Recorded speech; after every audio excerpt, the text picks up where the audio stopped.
El debate en relación a si el Ecuador atraviesa por una crisis o no ha puesto en el ojo del huracán ciudadano al ministro coordinador de la política económica, Patricio Rivera.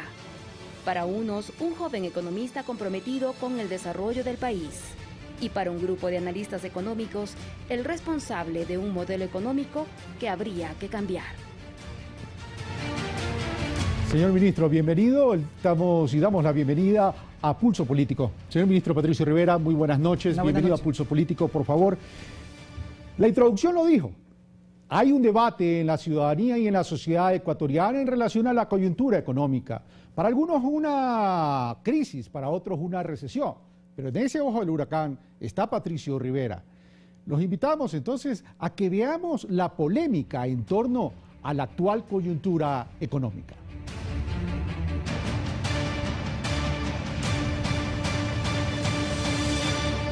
El gobierno nacional lleva adelante políticas de optimización permanente. Todo el tiempo estamos optimizando inversión, gasto público, optimizando siempre los procedimientos que llevamos adelante. Ese modelo de abuso del gasto público es lo que llevó a la situación actual. El petróleo es un detonante y el problema más grave hoy es no querer reconocer eso. La expectativa es que si se mantuviera un crudo internacional como el WTI, nuestro marcador, de alrededor de $50 el barril de aquí en adelante, el promedio del año sería de alrededor del proformado de $35. Te dice, ministro, que el país va a crecer. Yo le firmo que hay recesión en el 2016. Se la firmo aquí y nos veremos el mes de diciembre y veremos quién tiene la razón. Vaya, hable con los empresarios que han sido acosados con un exceso de regulación, sin estímulos a la producción. Afortunadamente la liquidez del Ecuador se está recuperando. Estamos aumentando la liquidez de toda la economía y obviamente del gobierno nacional. ¿Qué está pasando en este momento? Los depósitos cayeron el año anterior porque la liquidez estaba contrayendo. Afortunadamente en este momento está pasando el proceso inverso. Poco a poco la liquidez está expandiéndose. Y por eso suben los depósitos, por eso sube el crédito.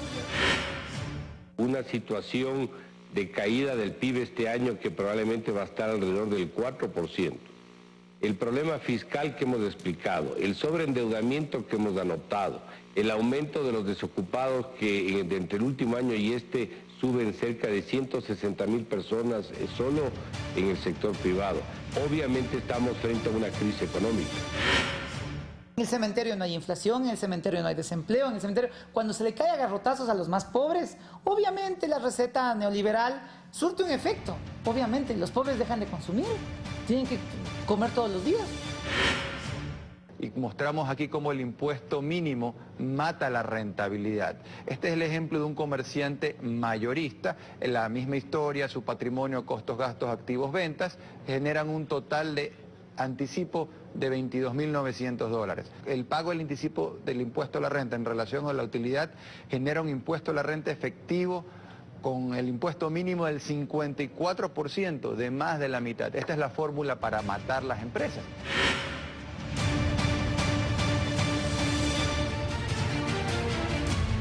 Sin duda, la disminución del precio del petróleo alteró el ambiente de la economía del Ecuador, no solo a nivel del sector empresarial, sino a nivel de la ciudadanía.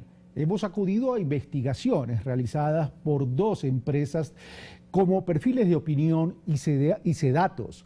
Una encuesta realizada por Perfiles de Opinión, quien pregunta cuál es el principal problema del país entre el 30 de julio y el 1 de agosto, refleja que entre desempleo y crisis económica, al 61% de la población le preocuparía el desempleo y la crisis económica, 33.3% el desempleo y el 27.8% la crisis económica. Pasamos al siguiente cuadro. Tenemos, bueno, ahí estamos hablando que la delincuencia ha bajado al 18.8%.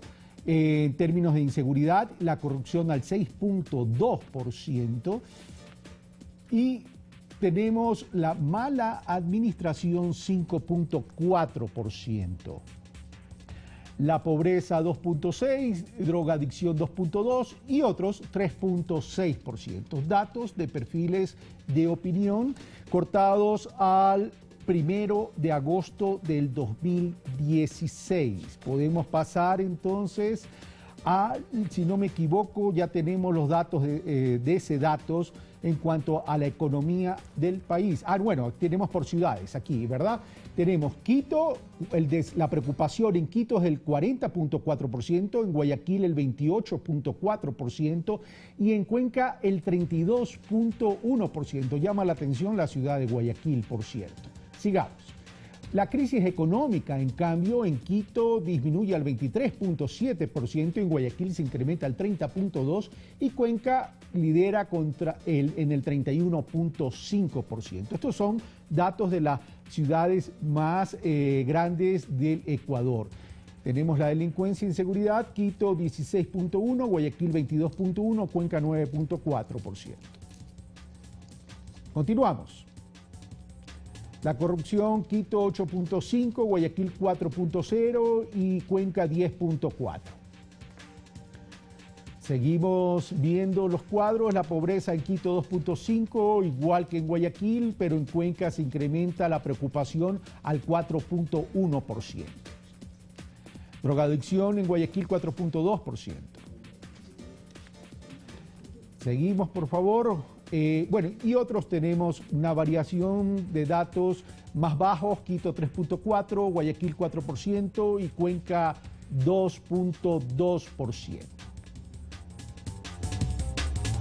Bueno, y tenemos también los datos de la otra empresa investigadora, CEDATOS, donde nos establece que, de acuerdo a investigaciones realizadas por esta empresa, trabajo de campo del 4 al 14 de julio, tenemos que en el septiembre del 2015, ante la pregunta de la Dirección de la Economía, si la economía estaba siendo manejada de forma correcta, en septiembre del 2015 contestó el 37% de forma positiva y incorrecta 55%. Si nos vamos ya al cuadro del 4 al 14 de julio para ahorrar tiempo, tenemos que el 75% dice que la dirección de la economía es la incorrecta y que el 22% dice que la economía es correcta. Y un segundo cuadro, un último cuadro, que investiga sobre la eventual o contingencia en cuanto a la pérdida de trabajo en los últimos 3 meses, dice los encuestados a junio del 2006 que el 63% han perdido el trabajo en los últimos 3 meses y el 35% que no. Estas son las cifras de empresas encuestadoras como Perfiles de Opinión y CEDATOS. Hemos querido mostrar los resultados de 2 empresas investigadoras para que haya peso y contrapeso y ustedes, amigos televidentes, tengan los elementos de juicio necesarios. Desarrollamos durante 1 hora, entonces, Pulso Político con el señor ministro, coordinador de la política económica, Patricio Rivera. Señor ministro, muy buenas noches, gracias por haber aceptado la invitación. Gracias a ustedes por invitarme. Para algunos hay crisis, para otros hay recesión, para el gobierno no hay ninguna de las dos. Con absoluta claridad, hemos pasado una coyuntura muy difícil, muy compleja. Durante el primer semestre de este año, sobre todo, uno ha podido ver los efectos que han tenido la caída de los precios de petróleo, la apreciación de la moneda, los fallos internacionales como el de Occidental y Chevron, temas tan complejos como el terremoto que cegaron más de 600 vidas. Frente a eso, frente a una coyuntura tan compleja, la más difícil que hemos tenido, fácil de las últimas 2 décadas, hemos tenido que enfrentarlo y lo hemos venido haciendo de manera adecuada. Indudable que ha sido un momento muy difícil, indudable que ha sido durísimo, indudable que hemos perdido actividad económica, indudable que hemos perdido empleo, pero estamos enfrentándolo como se tiene que hacer. ¿Qué hay que decirle a la población? Hay que, en este momento, más allá de la etiqueta que se le quiera poner, ha sido una circunstancia y una coyuntura muy dura y la estamos enfrentando de manera adecuada. Estamos empezando a tener síntomas de que la economía se está recuperando. Vamos a eso, porque esto de la economía que se va recuperando tiene que ver con crecimiento económico, tiene que ver con liquidez y tiene que ver también con una percepción de confianza. Para Mauricio Pozo, dice que para poder analizar esto, dice, hay que analizar ciertos parámetros básicos para establecer si hay crisis o no. Dice que el gobierno se ha inventado estos parámetros básicos, que él tiene más de 30 años haciendo academia y que no se ha enterado que hay esos requisitos, que el país tiene 4 trimestres negativos, por tanto hay crisis y en consecuencia recesión. El señor Michael Reid, experto en asuntos de América Latina y España, él dice que prefiere no mencionar la crisis, pero que hay 3 trimestres negativos y que en consecuencia hay una recesión. Señor ministro, yo coincido con usted que no importa en este momento la etiqueta, lo que importa es cómo salir de este tema. El gobierno nacional, y esto es pregunta le hice varias veces al señor presidente de la República en algunas entrevistas que le vengo haciendo desde el año 2009, ¿no se confió en el precio del petróleo que iba en algún momento a disminuir, considerando que nada es permanente? De ninguna manera. Lo primero que hay que decirle a la ciudadanía es que hemos utilizado de manera muy adecuada los ingresos que hemos tenido. Gracias a los precios de petróleo que en algún momento estuvieron altos, hemos podido acumular riqueza para el país. Hemos podido hacer inversiones muy, muy importantes que le están ahorrando cientos de millones de dólares al país. Proyectos hidroeléctricos. Este año estamos llevando adelante 8 proyectos hidroeléctricos. El ahorro programado por año de estos proyectos es de alrededor de 1.200 millones de dólares por año. 1.200 millones de dólares por año. La mejor manera de enfrentar una coyuntura compleja es una adecuada inversión, es tener otras fuentes de ingreso. Si una familia, el padre de familia puede tener varias opciones. Una puede tener el dinero bajo el colchón y esperar un momento negativo para sacar el dinero del colchón y utilizarlo.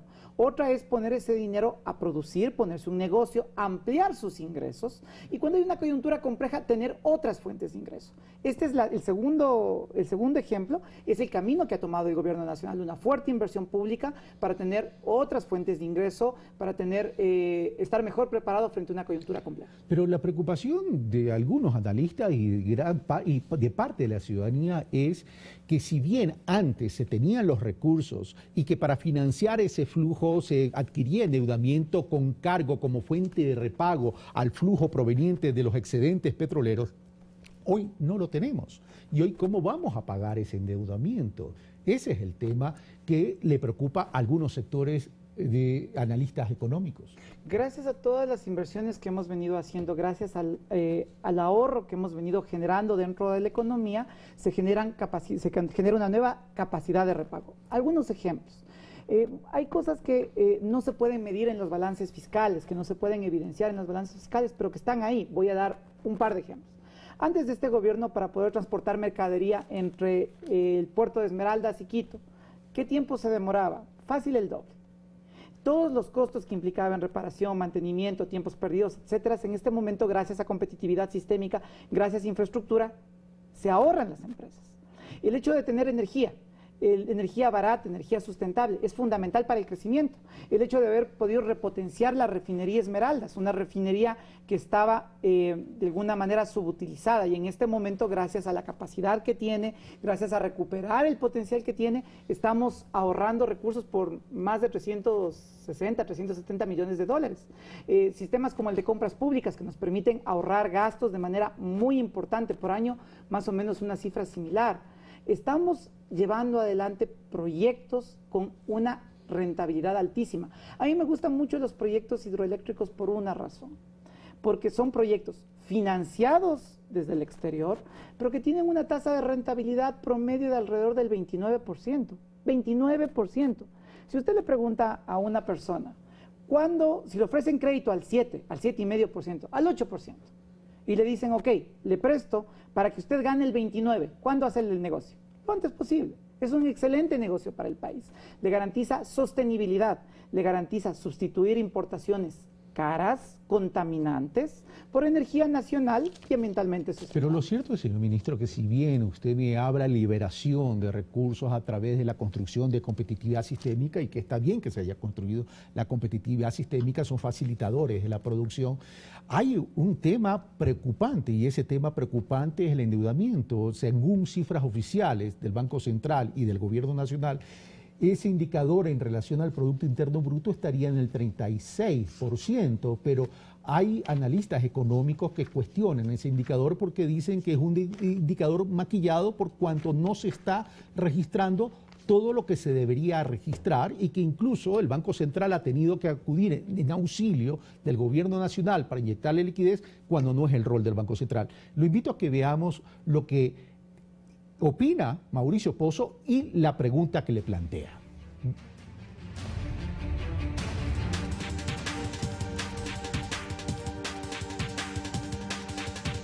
El desorden fiscal que registra el gobierno en las cuentas públicas ha determinado que entre en un proceso de endeudamiento público agresivo. Una parte de ese endeudamiento es el uso de las reservas internacionales en el Banco Central para comprar bonos de Estado y prestarle al gobierno recursos. Esa plata que no es del gobierno, sino de los depositantes de los bancos vía los depósitos de encaje, de los gobiernos seccionales, de la seguridad social, que es plata de los afiliados, ha sido utilizado para prestarle fondos al gobierno central comprando con bonos. ¿Esto qué significa? Que lamentablemente se le está convirtiendo al Banco Central en un banco comercial cuando es un banco de custodia de los medios de pago, de la liquidez. En ese sentido, una parte de la pregunta es, ¿va a continuar en ese proceso el Banco Central? El desfase este momento entre activos líquidos y pasivos exigibles es aproximadamente 4.800 millones de dólares. Un descalce que es mayor a las propias reservas, que más o menos llegan a 4.100 millones. Va a continuar en ese proceso. Y la segunda parte de la misma interrogante es, ese endeudamiento que es con el exterior, en cambio, ¿va a continuar en los siguientes meses? Se acaba de emitir bonos al 10.75, un riesgo altísimo que demuestra la situación del país. ¿Van a continuar en esa línea? ¿Cómo es que en el primer caso se presta plata al gobierno, contradiciendo el principio constitucional de que las inversiones de las reservas tienen que ser con criterios de la más alta seguridad, a un país que tiene el segundo riesgo más alto de la región después de Venezuela? ¿Van a continuar en esa línea? ¿Van a continuar en ese proceso? Esas son las interrogantes en torno al endeudamiento para las autoridades de gobierno.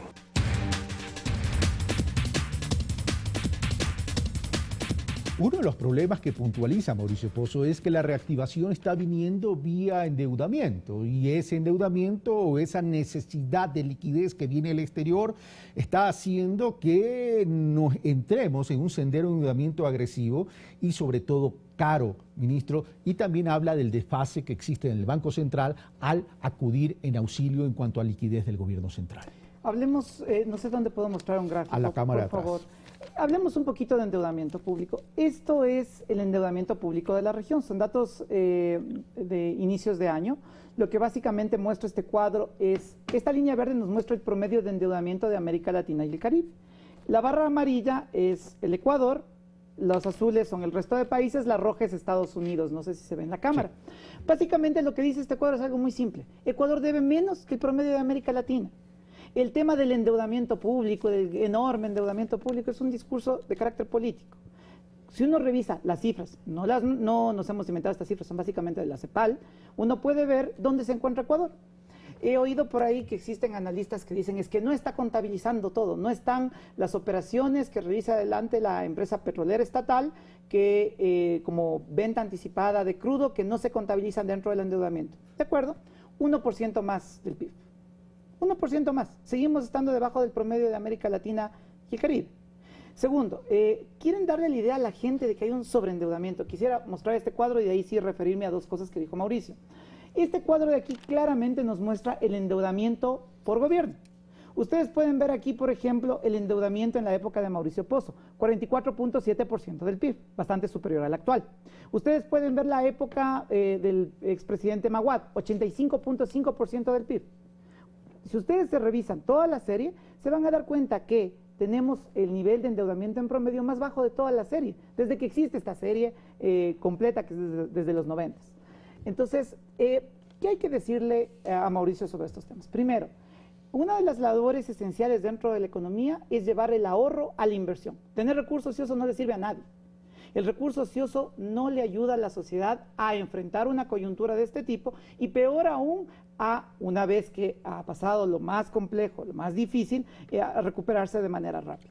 Entonces el Banco Central cumple un rol que es tremendamente importante, permite que el ahorro se destine a la inversión. Con absoluta claridad, creo que Mauricio está equivocado. Primero, lo que hace el Estado es utilizar recursos que están, como cualquier banco, utilizar los recursos que están dentro del Banco Central, que son básicamente recursos de depósitos de entidades públicas, no son recursos de los depositantes los que se utilizan, quiero ser absolutamente claro y categórico en esto, se utilizan los propios depósitos del Ministerio de Finanzas, de las empresas públicas, de la Seguridad Social, y lo que se hace es darle liquidez, darle la vuelta a esos recursos, invertirlos. ¿Qué hace un banco? ¿Qué hace cualquier banco en el mundo? Utiliza las captaciones para colocarlas en la economía. Y eso es lo que está haciendo el Banco Central y eso es lo que hace cualquier entidad en el mundo. Segunda cosa, ¿cuál es el margen? Aproximadamente la Reserva Internacional está en más o menos 4.000 millones de dólares y los depósitos exigibles del sistema financiero privado en unos 2.600 millones de dólares. Así que no hay tal descalce respecto de los depósitos exigibles. Los préstamos del Banco Central, el financiamiento que está otorgando el Banco Central, ¿están contabilizados como deuda? Es parte del endeudamiento público, así es. Es decir, ¿están dentro del 36%? Por supuesto, es parte de un proceso de endeudamiento público. Ahora, vamos a lo siguiente. El problema no tanto es la relación deuda-PIB, sino cuál es el perfil de la deuda. De acuerdo a análisis hecho por Cordes en las expresiones de su director ejecutivo, José Hidalgo, habla que entre el 2017 y el 2021 el promedio de pago anual que tendría que darse para el pago de la deuda externa es 3.200 millones de dólares.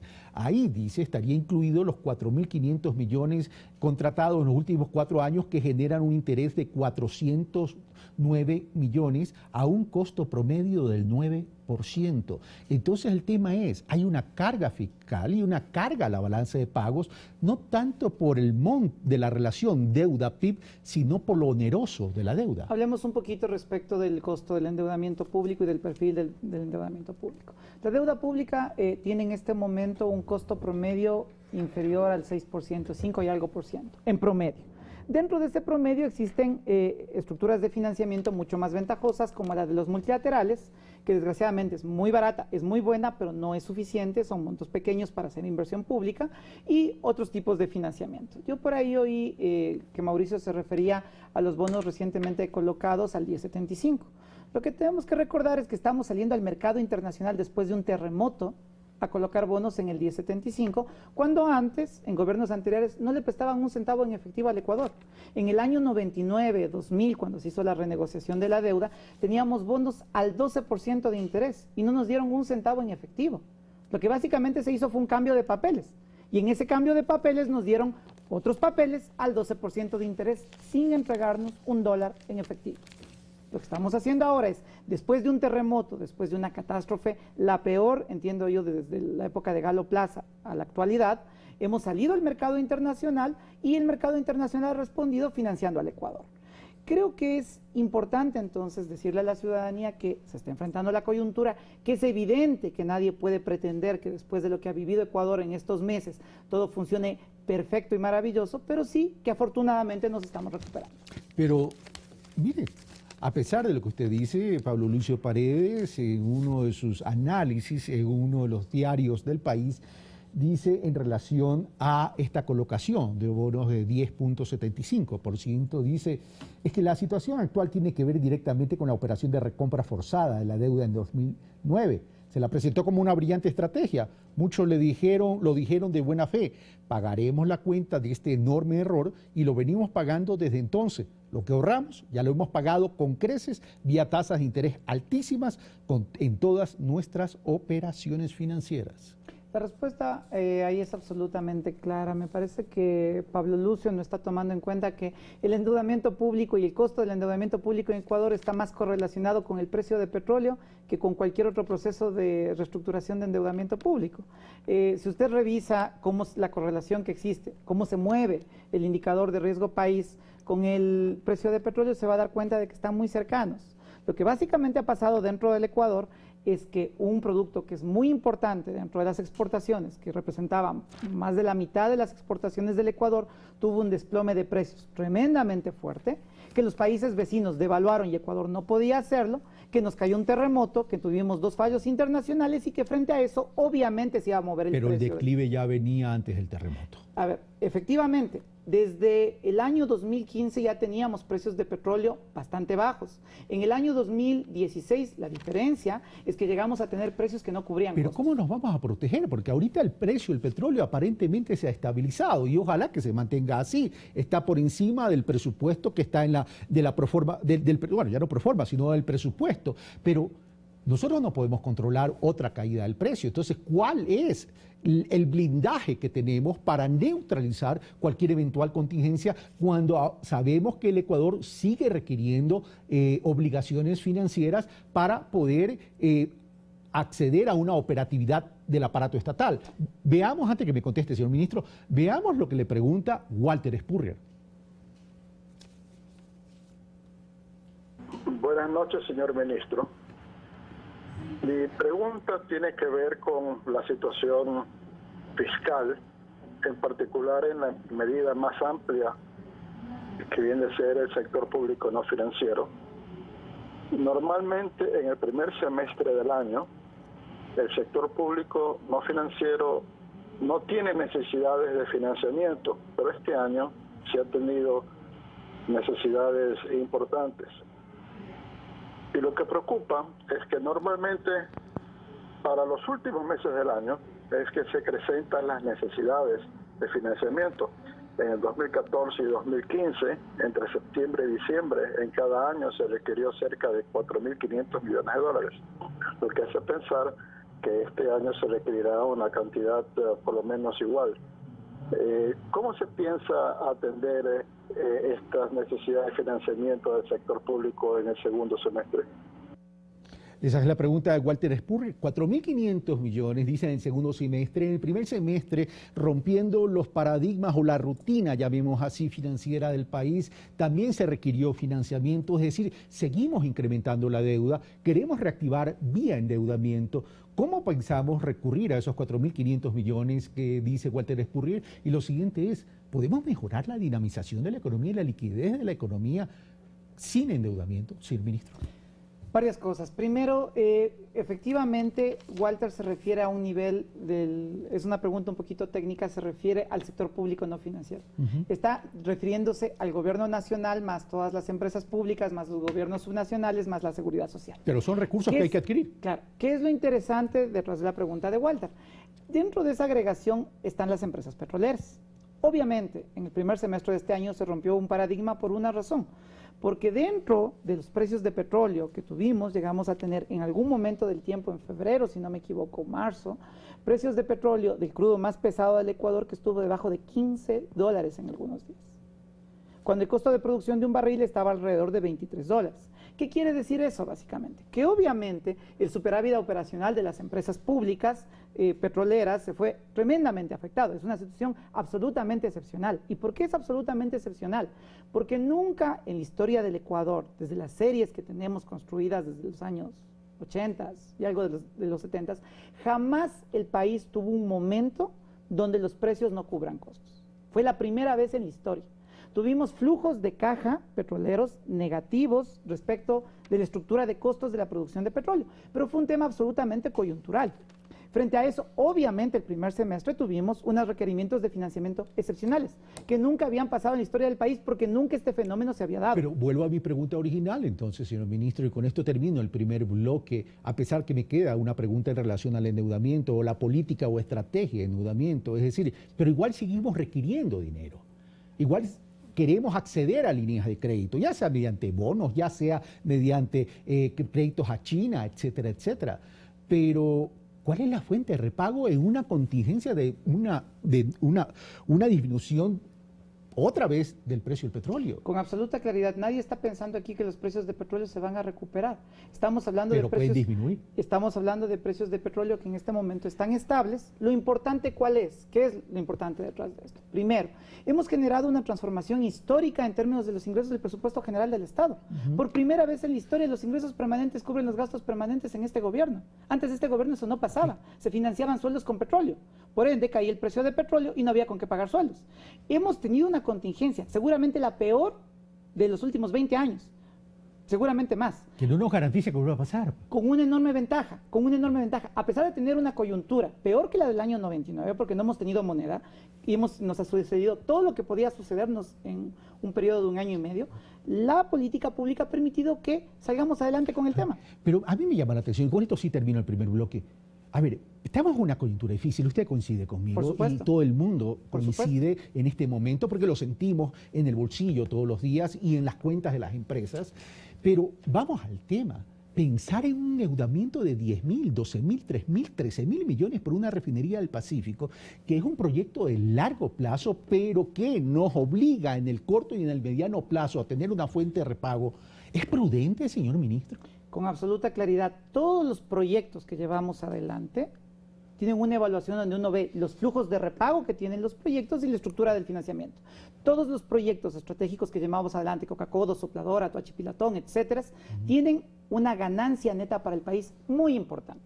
Nos ayudan no solo a repagar la deuda que estamos contratando para esos proyectos, sino que además sobra dinero adicional para hacer otras cosas. Pero cuando entrevisté al presidente de la República en el 2013, cuando era candidato a la presidencia, me dijo: ese proyecto con endeudamiento no sería viable, tendría que ver con hacerse con inversión de riesgo porque el endeudamiento es muy alto. Es decir, ¿qué hubo que cambió de parecer? Dentro de estos temas se está llevando adelante procesos de negociación. No está cerrada todavía una negociación de la refinería, existen conversaciones sobre el tema, se lleva adelante análisis absolutamente responsables. No hay todavía un proceso cerrado. Ok, vamos a hacer una pausa. Les recuerdo a los amigos televidentes que al regresar vamos a tratar el tema ya claramente de reactivación del sector productivo y adicionalmente estén atentos porque pueden hacer sus llamadas telefónicas y hacerles preguntas al señor ministro. Venimos de inmediato.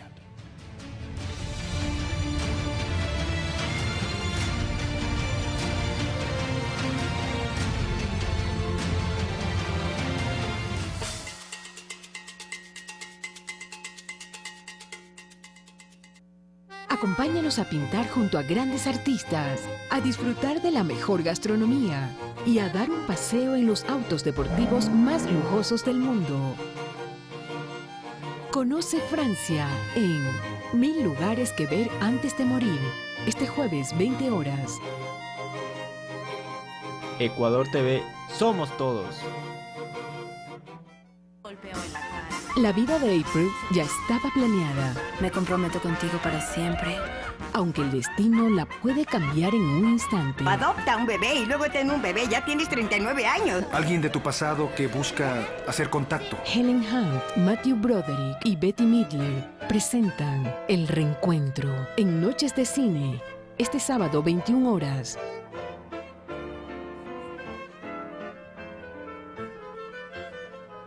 Ser manabita significa ser una gente que ame, que valore, pero sobre todo que sea orgulloso de lo que es ser montubio. Si cansarse fuera un día, una semanita o dos, pero estás toda la vida y eso sí. Así suena Manabí, miércoles 20 horas. Ecuador TV, somos Manabí.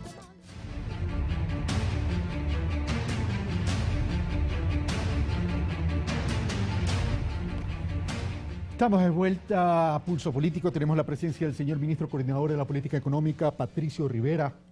Una de las grandes preocupaciones de la ciudadanía que tenemos todos es cómo reactivar la economía, cómo volvemos a un ambiente de normalidad. Evidentemente es una coyuntura externa, sí, pero que tenemos que afrontarla también internamente. Señor ministro, la CEPAL estima que nuestra economía decrecerá en 2.5%. Alberto Burneo dice incluso que las estimaciones de la CEPAL es muy optimista, que él cree que que el Ecuador podría decrecer entre el 2.5 y el 3.5%. Un decrecimiento de esa naturaleza sin duda alguna afecta el empleo.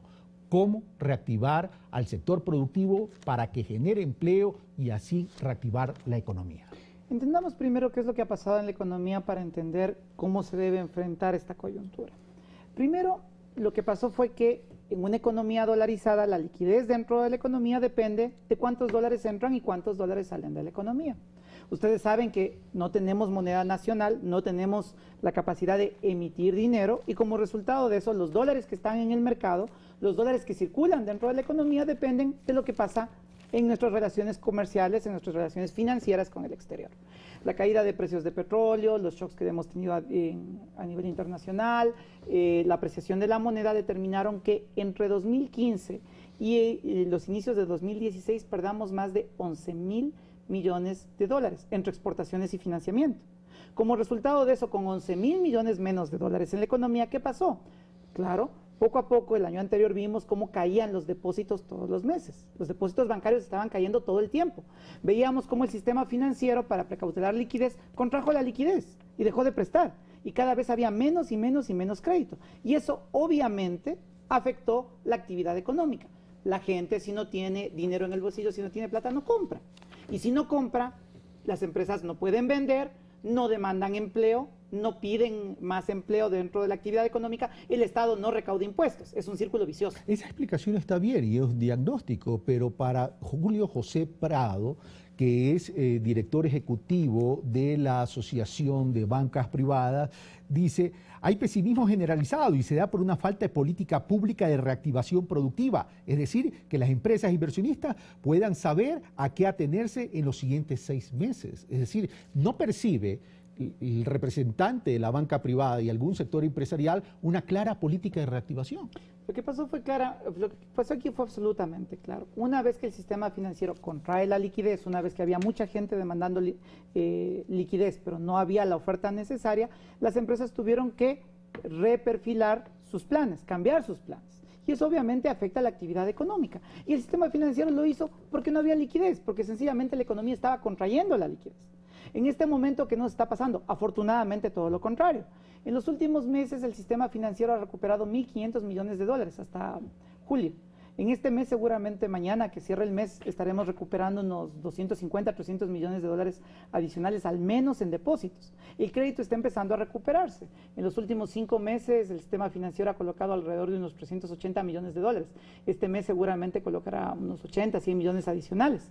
Poco a poco las cosas empiezan a recuperarse. Y si la liquidez se recupera, ese es el primer síntoma de que la actividad económica empieza a recuperarse. Ok, pero cuando hablamos de reactivar la economía porque estamos mejorando la liquidez, Julio José Prado también dice, el tema es que ese incremento de depósitos básicamente viene por el endeudamiento que está teniendo el Estado para pagar a ciertos proveedores, con lo cual se incrementan los depósitos. Y cuando se habla de la colocación de los 10.000 millones, dice 9.000 millones va a estar entre renovaciones y refinanciamientos y apenas 1.000 millones de dólares van a ser recursos frescos. Con 2 elementos que hay que hacer absolutamente claros. Primero, el Estado es tremendamente importante dentro de la economía. Cuando el Estado paga, obviamente deposita dinero dentro de las cuentas del sistema financiero y eso aumenta la oferta de recursos dentro de la economía. Por eso es tremendamente importante que el Estado empiece a ponerse al día con los proveedores.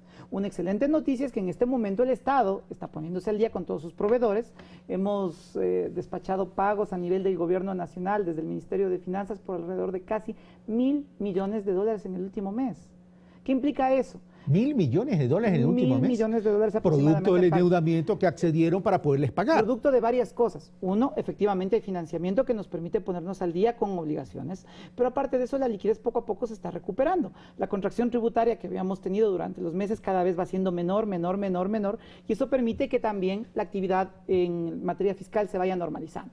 Otro tema que es importante, una vez que usted se pone al día con proveedores, los proveedores que tenían un waiver para ponerse al día con sus pagos tributarios con el Estado tienen que hacerlo.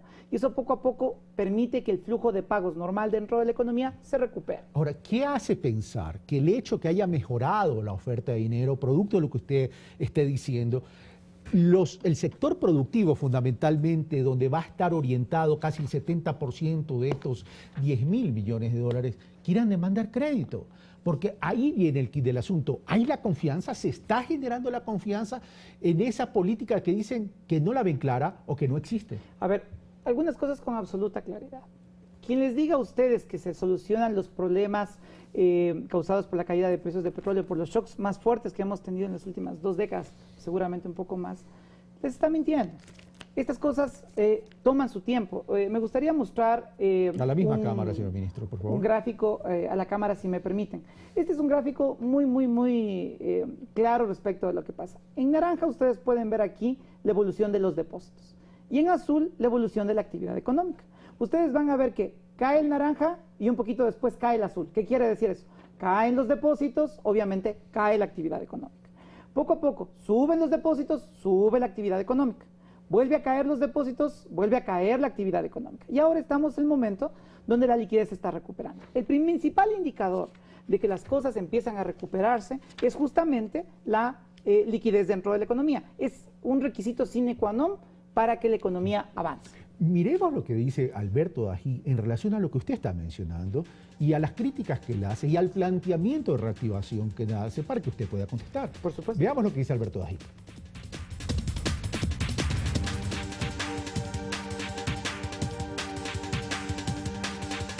Hay 2 pasos previos para recuperar la economía del Ecuador. Uno, que reconozcamos como sociedad que este modelo tiene que cambiar, que ha fracasado en Cuba, en Venezuela, en el Brasil, en la Argentina y también en el Ecuador.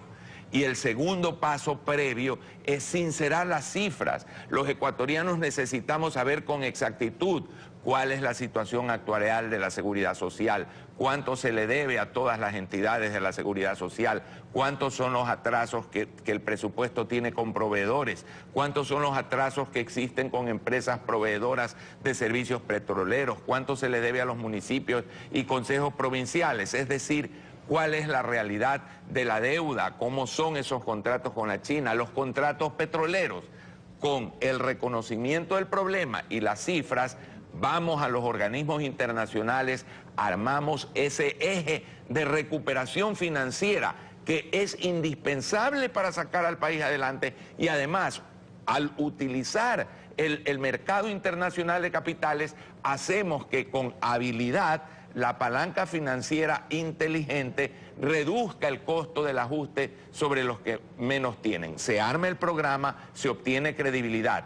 Con las cifras exactas ya de cuánto se debe, se emitirían bonos de saneamiento. Se elimina para pagar a todos los deudores del Estado. Al eliminarse el 5%, esos bonos se colocan en el mercado local, vendría una gran cantidad de recursos a comprarlos desde el exterior, se produce la recuperación del flujo de capitales del país, se va a un siguiente paso que es acudir al mercado de capitales para ahora reestructurar la deuda con la China, salir de ella, liberar nuestro petróleo, lo cual vuelve a darle al país una imagen de credibilidad y con eso se procede a lo que he dicho en muchas ocasiones, titularizar obligaciones que abre al Ecuador un inmenso mercado.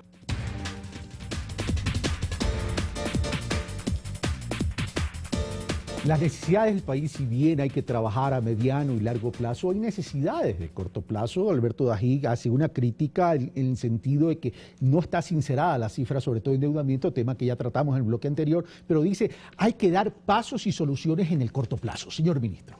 Totalmente de acuerdo, hay 2 maneras de enfrentar una coyuntura compleja como esta que hemos tenido que vivir. Una es pedirles a los ecuatorianos que, sobre todo, hay que preferir la industria nacional, hay que defender la producción nacional, la dolarización y la actividad económica nacional para evitar que haya mayores afectaciones en el empleo. La otra es la receta neoliberal, la receta que nos planteaban todos los analistas de pensamiento de derecha en el mercado, que era básicamente, ¿por qué no vamos a un programa con el Fondo Monetario? Le pedimos al Fondo Monetario que traiga recursos ingentes a la economía, condicionados a caerle a garrotes a la gente, darle un paquetazo al estilo de los que daba Alberto Dají, de los que daban los socialcristianos. Empobrecemos a la gente y obviamente la economía se equilibra. ¿Por qué? porque la gente cuando no tiene el ingreso para consumir, no importa, no consume importado y se acabó. Entonces hay dos maneras de hacerlo. La una, defender la producción nacional y la industria nacional. La otra, caerle a garrotazos a la gente para que no consuma.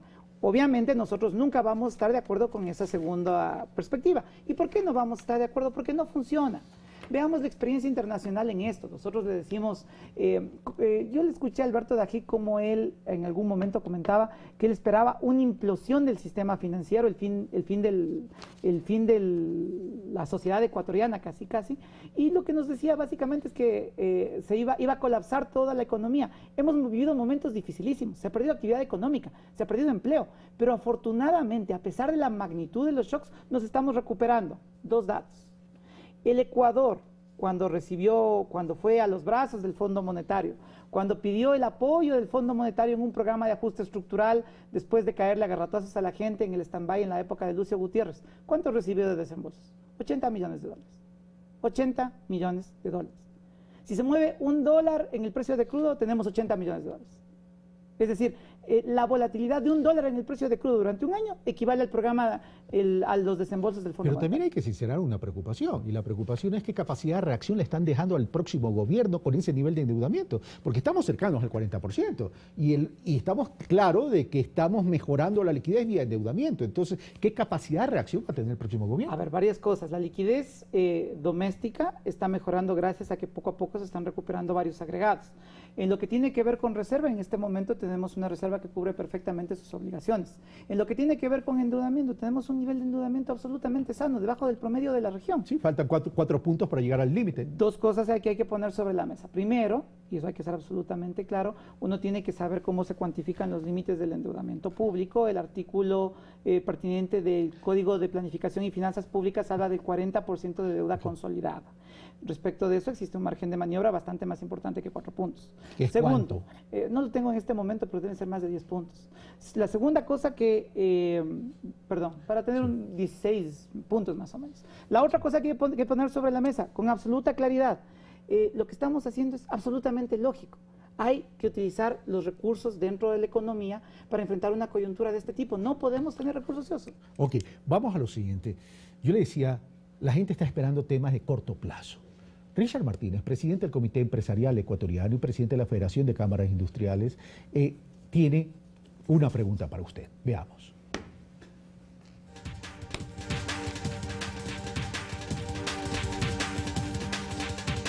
Señale 3 medidas concretas y de corto plazo que permitan reactivar la producción, el comercio y la inversión privada en los próximos meses.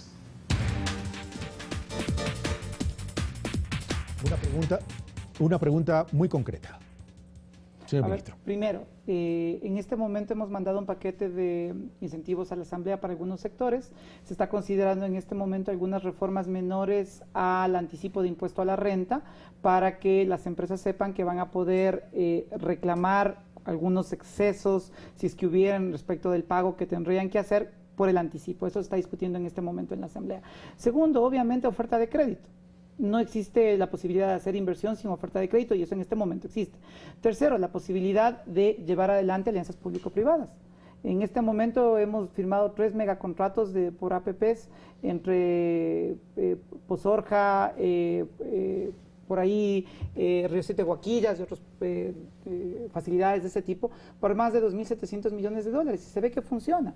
Estamos llevando adelante, estamos aplicando el marco legal que tenemos en este momento para incentivar la actividad económica. Pero usted menciona el tema del incentivo tributario. Sin embargo, de aquello el sector productivo no está conforme con ello, sobre todo con el tema que tiene que ver con el impuesto mínimo. Lo invito a que veamos lo que dice Pablo Arosemena, presidente de la Cámara de Comercio.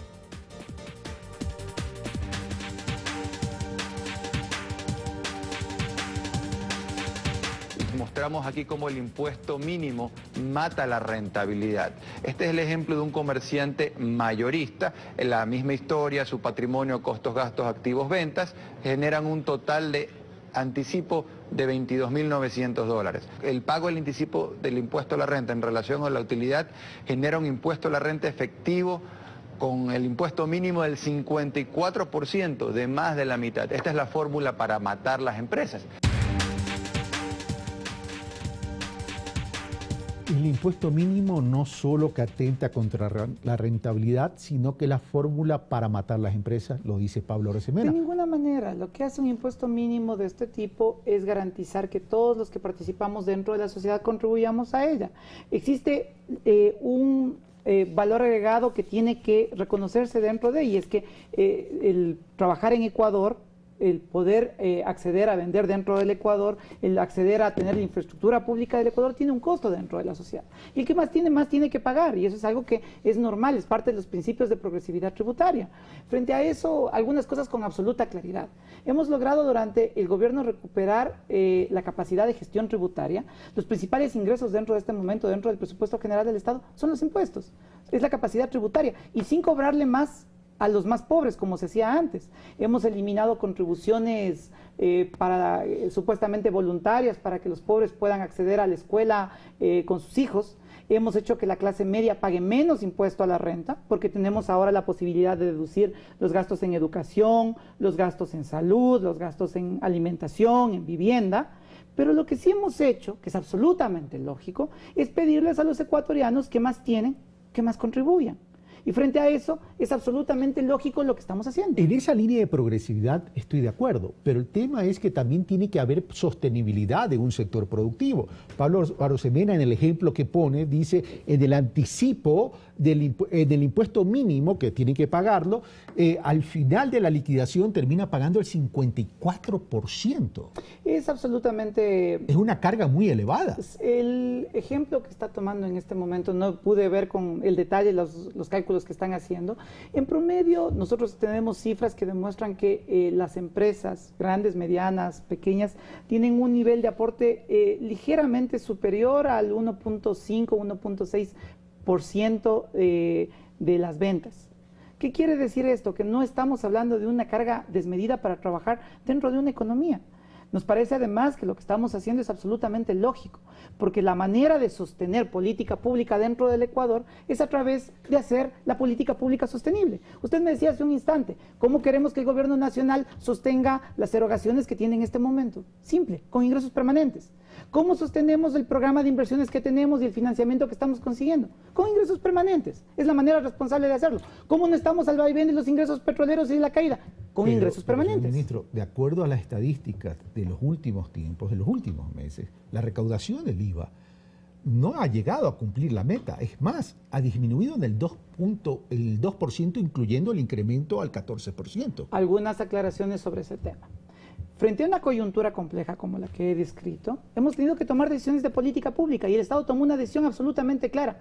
Sacrificamos ingresos que venían por concepto de impuestos a las importaciones porque preferimos desincentivar importaciones para que no salgan dólares de la economía y la liquidez no se estreche más y no afecte más a la actividad económica dentro del Ecuador. Entonces, el gobierno tomó una decisión. ¿Y cuál fue la decisión? Señores, en una economía dolarizada no podemos jugar con la liquidez dentro de la economía. La dolarización se sostiene porque hay más dólares que entran de los que salen. Ok, tengo una llamada telefónica. Primero, mil disculpas a Víctor Martínez de Juhan, aparentemente se cayó la llamada telefónica, no sé si es desde allá o acá se nos cayó, pero tenemos a Hugo Rivera de Baboyo que quiere plantear una inquietud, señor ministro. Tengo entendido que es algo en relación a los jubilados. Por favor. Ya. Aló, sí. Muchas gracias. Señor ministro, mi pregunta es muy concreta. Sí que a los empleados públicos que están en proceso de jubilación se les pagará en bono o en efectivo. Y si es en bono, ¿a qué tiempo será el pago? Muchas gracias. ¿A qué tiempo será el pago si es en bono y con qué descuento? A ver, existe una programación respecto a esto. Las personas que tienen 70 años o más tienen un proceso donde la jubilación es obligatoria y el momento en que es obligatorio, el Estado tiene que cancelar esas erogaciones. Esas erogaciones se cancelan en efectivo. Si una persona que tiene menos de 70 años quiere acogerse a uno de estos programas y no es una persona que tenga una enfermedad catastrófica, no es una persona mayor de 70 años, es decir, no son las personas que tienen derecho a jubilarse por ley, sino que quieren jubilarse antes de lo que la ley prevé y acogerse a un beneficio, obviamente existen programas que va sacando el Estado periódicamente con diferentes modalidades de pago. Ok, tenemos también a Víctor Martínez Juhan, que parece que volvió a llamar. Víctor Martínez, buenas noches, gracias por llamar. Por favor, muy concreto que estamos terminando. Víctor. Víctor Martínez, buenas noches. mi aportación para el ministro, con mucho respeto. Sí, aló. Sí, lo estamos escuchando. Lo estamos escuchando. Sí, mi aportación para el ministro es lo siguiente. Ya. Bueno, parece que no tuvimos claro. Lo que pasa que, ministro, mucha atención. Lo estamos escuchando, Víctor. Sí, o el ministro o las demás personas que hablan de economía.